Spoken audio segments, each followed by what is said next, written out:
Study. I am Mr. P.N. Singh. My qualification is MSc in Mathematics from HD Jain College, Ara. I am going to teach physics of class 9th.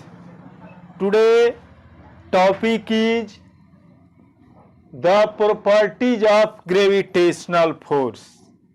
Today topic is the properties of gravitational force. This topic is related to chapter gravitation. The properties of gravitational force topic is related to chapter gravitation. First property, the gravitational force is an action. The gravitational force is an action at a distance. The gravitational force is an action at a distance. This means that the gravitational force always exists between two particles irrespective of the medium which separates them. It means that gravitational force is a kind of action which is always applied between two bodies, and irrespective of the medium which separates them. और जिस medium में ये body रहते हैं, जो medium जो है इनको अलग करता है, उस मीडियम में जो है टू बॉडीज के बीच जो है फोर्स अप्लाई किया जाता है. The gravitational force is an action at A distance. Gravitational force जो है अ काइंड ऑफ एक्शन, एक प्रकार का एक्शन है जो कि टू बॉडीज के बीच, टू हेवनली बॉडीज के बीच अप्लाई किया जाता है जिस मीडियम में ये बॉडीज रहते हैं. और ये ग्रेविटेशनल फोर्स जो है उसके मास के कारण जो है अप्लाई किया जाता है. The force applied between the two bodies due to their masses is known as gravitational force. Second, the gravitational force is directly proportional to the product of the masses of the two particles. The gravitational force is directly proportional to the product of the masses of the two particles. Directly proportional means if two variable quantities, one quantity is increases, then the other quantities also increases. मान लीजिए कि same kind, एक ही प्रकार के जो हैं pens हैं. एक पेन का कॉस्ट प्राइस जो है 5 रुपीज, 2 पेन का 10 रुपीज, 3 पेन का 15 रुपीज, 4 पेन का 20 रुपीज. इस तरह से यदि टू वेरिएबल क्वांटिटी में 1 इंक्रीज करता है, उसी रेशियो में अदर भी इंक्रीज करेगा, तो इसको हम कहते हैं डायरेक्टली प्रोपोर्शनल. यदि टू वेरिएबल क्वांटिटी में 1 क्वांटिटी इंक्रीज करती है और उसी रेशियो में सेकेंड क्वांटिटी भी इंक्रीज करता है, तो हम कहते हैं कि ये क्वांटिटी जो है डायरेक्टली प्रोपोर्शनल है. सेम उसी तरह से the gravitational force is directly proportional to the product of the masses of the two particles. यदि टू पार्टिकल्स का, टू बॉडीज का मास यदि डिक्रीज करता है तो ग्रेविटेशनल फोर्स भी डिक्रीज करेगा. यदि टू बॉडीज का मास इंक्रीज करता है तो ग्रेविटेशनल फोर्स भी इंक्रीज करेगा. Hence the gravitational force is directly proportional to the product of the masses of the two particles। इस प्रकार से ग्रेविटेशनल फोर्स जो है टू बॉडीज के मास का डायरेक्टली प्रोपोर्शनल होता है। यदि टू बॉडीज का मास लार्जर है तो ग्रेविटेशनल फोर्स लार्जर होगा, यदि टू बॉडीज का मास स्मॉलर है तो ग्रेविटेशनल फोर्स स्मॉलर होगा। Hence gravitational force is directly proportional to the product of the masses of the two particles, two bodies। Next properties, gravitational force is inversely proportional to the square of the distance between the two particles। The gravitational force is inversely proportional to the square of the distance between the two particles। दो bodies के बीच जो है gravitational force जो है उसके बीच के distance के square का इनवर्सली प्रोपोर्शनल होता है।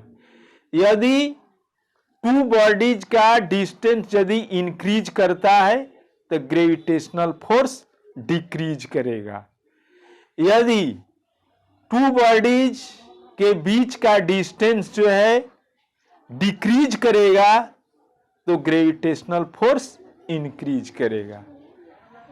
इनवर्सली प्रोपोर्शनल मीन्स यदि टू वेरिएबल क्वांटिटी में वन क्वांटिटी इंक्रीज करता है तो अदर क्वांटिटी जो है डिक्रीज करती है। जैसे स्पीड एंड टाइम, किसी बस को सपोज कीजिए कि 50 किलोमीटर के स्पीड से चल रही है तो 100 किलोमीटर का डिस्टेंस कवर करने में उसको 2 घंटे का टाइम लगेगा। यदि बस जो है 100 किलोमीटर पर आवर से चल रही है तो 100 किलोमीटर डिस्टेंस जो है 1 आवर में कंप्लीट कर लेगा।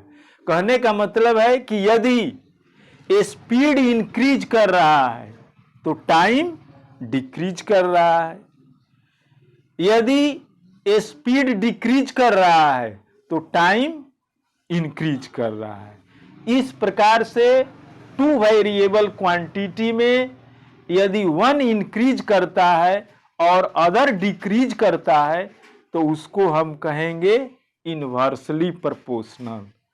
यदि वन जो है डिक्रीज करता है अदर इंक्रीज करता है तो इसको भी हम कहेंगे इनवर्सली प्रोपोर्शनल। सेम उसी तरह से यदि टू बॉडीज के बीच का डिस्टेंस, टू हेवनली बॉडीज के बीच का डिस्टेंस यदि इंक्रीज करेगा तो ग्रेविटेशनल फोर्स डिक्रीज करेगा, यदि टू बॉडीज के बीच का डिस्टेंस डिक्रीज करेगा तो ग्रेविटेशनल फोर्स इंक्रीज करेगा। Hence, gravitational force is inversely proportional to the square of the distance between the two particles।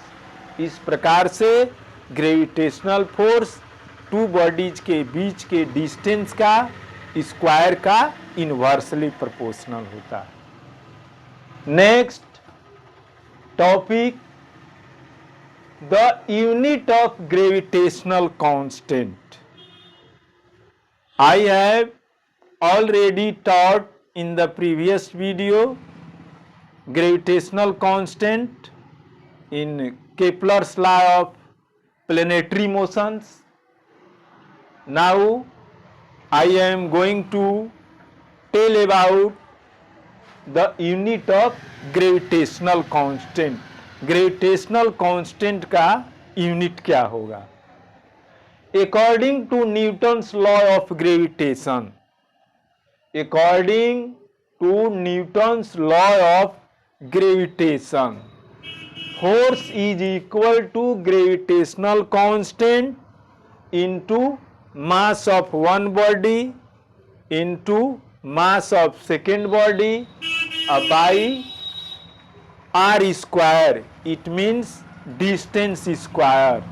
m1 first body का मास, m2 सेकेंड बॉडी का मास, और r जो है दोनों के बीच का डिस्टेंस है.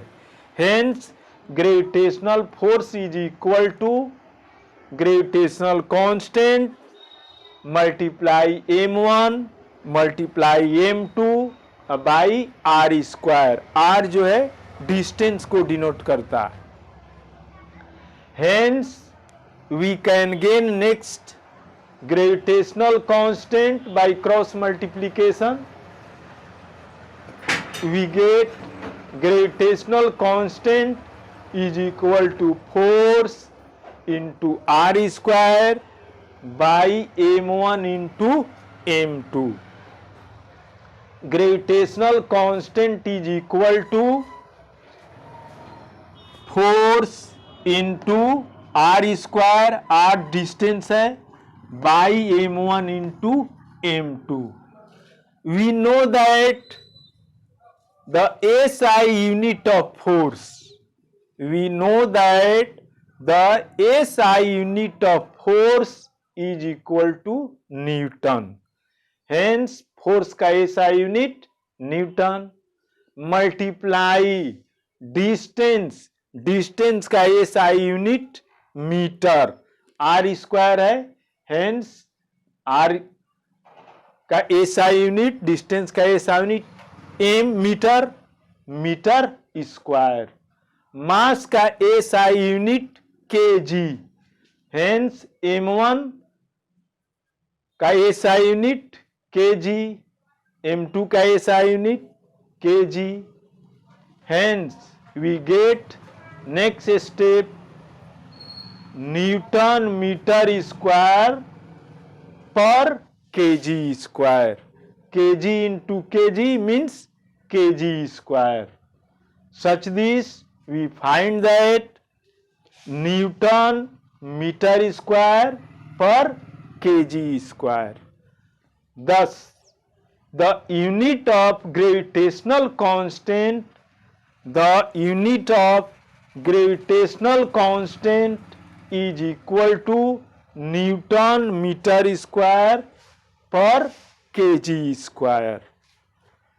According to Newton's law of gravitation, according to Newton's law of gravitation, gravitational force is equal to gravitational constant into mass of one body into mass of second body by distance square. Distance r से denote किया जाता है. Hence we get next step, gravitational constant is equal to force into distance square by m1 into m2.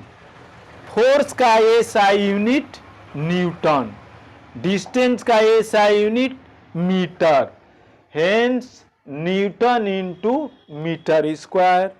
मास का SI unit kg.